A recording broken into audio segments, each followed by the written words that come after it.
Are you sure that speech will give you an A?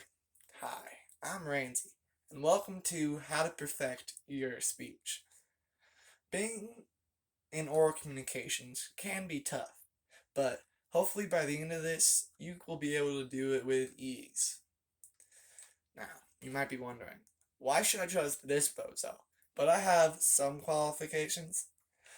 I have both a professor and a hand-picked book from that professor about speech.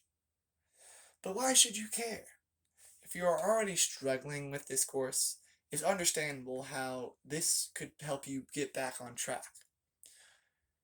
But if you're already confident in your speech giving abilities, I believe this can still help you or anyone.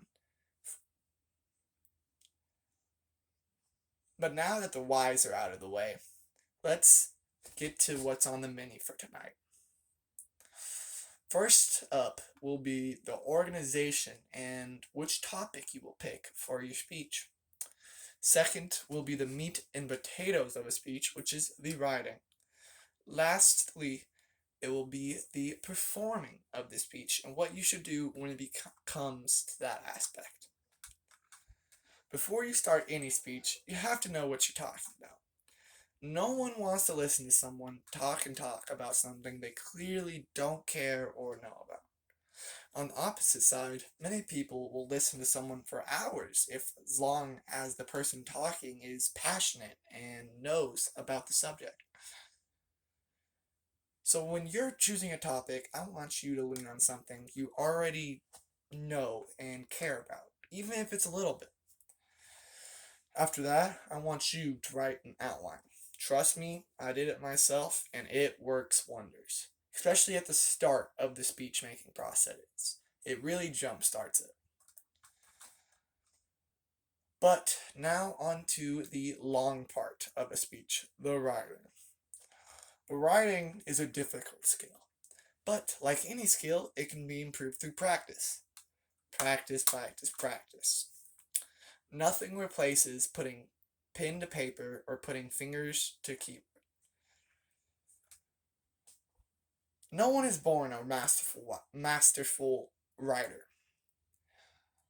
You give me a great speech, and I'll give you 10 failed drafts of that same speech.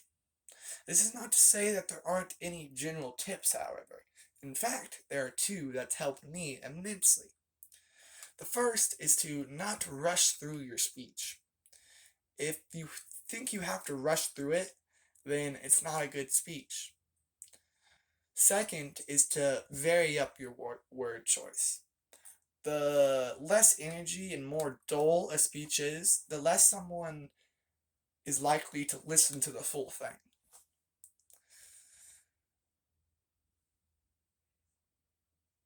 But now we will go to the performance of the speech.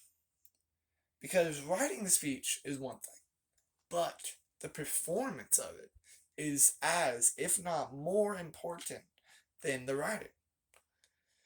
As mentioned previously, if your speech is dull and not engaging, people won't listen. Not to mention being able to understand what you are saying. One must be able to account for different dialects and upbringings in the audience, and therefore must be able to speak clearly and concisely.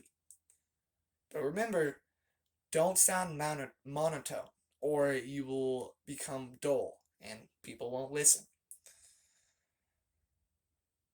Second is to keep up your eye contact. Some glances here or there is not going to hurt your speech, but consistently looking anywhere but your audience will lead to the speech's detriment. Something to help with this is rehearsing your speech multiple times so that you will minimize the amount of times you look down at notes. As we come to a close, I hope that I was able to help you with your speeches this semester.